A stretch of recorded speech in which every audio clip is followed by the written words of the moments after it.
আসসালামু আলাইকুম guys, Bitu TV welcome to another ব্লগে। আসছে আমাদের ক্যাপ্টেন মঞ্জুর, আমাদের সাথে আছে অনেক ভালো ছেলে।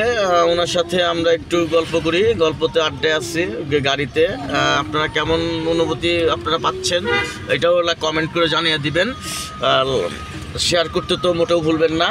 তো দর্শক ভালো থাকবেন, আপনারা আমাদের সাথে থাকেন, সবসময় আড্ডায় থাকেন, আমরা দেখতে পাই, অনেক সময় কমেন্টে দেখতে পাই।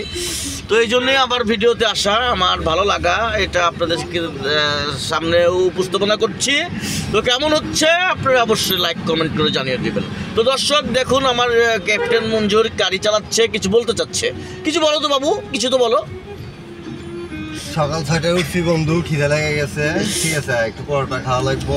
আচ্ছা, বা খাওয়া দাওয়া করলে একটু শরীরটা ঠিক হবে। তারপরে তুমি খালি ডাউল দিয়ে তো পরোটা খেতে পারবা নাকি? জি জি, ডিম মিম লাগবে না তো? একটা ডিম হলে ভালো হয়।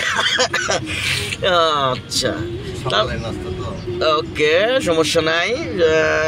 আমাদের ক্যাপ্টেন মঞ্জুর ডিম দিয়েও বলে আবার পরোটা খেতে চাচ্ছে।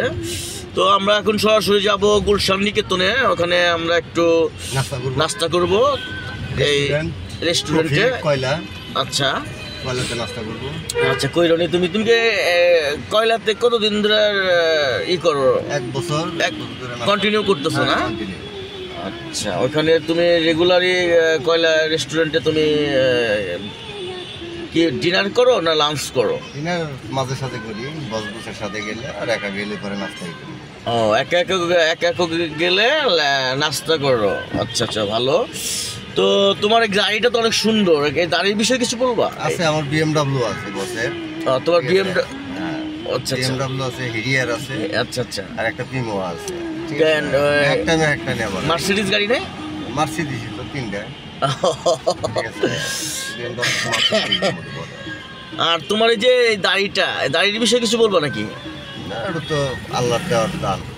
আচ্ছা আচ্ছা, আর রাত্রে ঘুমোইছিল সকালে,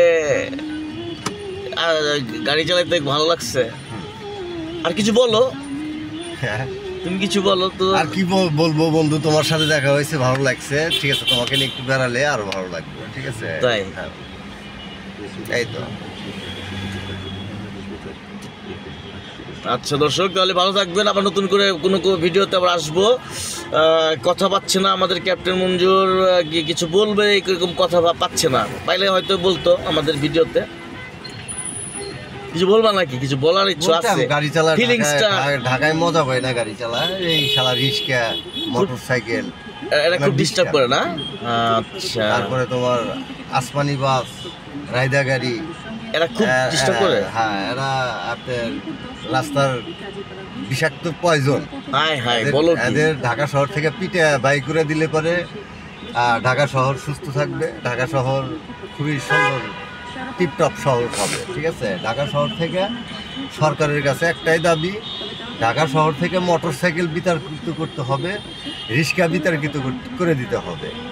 ঢাকার মেন রাস্তাগুলোতে মোটরসাইকেল এবং রিক্সা চলাচল বন্ধ করে দিতে হবে। সবাই যদি বলে যে গরিবের পেটে লাথি দিল, গরিব যে দেশের ক্ষতি করতেছে সেটাও মানুষ দেখতেছে না। ঠিক আছে, অতএব আমি মনে করি যে গরিবের জন্য ঢাকার বাইরে কর্মসংস্থা করে দিতে হবে। রিক্সা চালান বাদ দিয়ে বিভিন্ন মিল কারখানায় তারা কাজকাম করে খেলবে।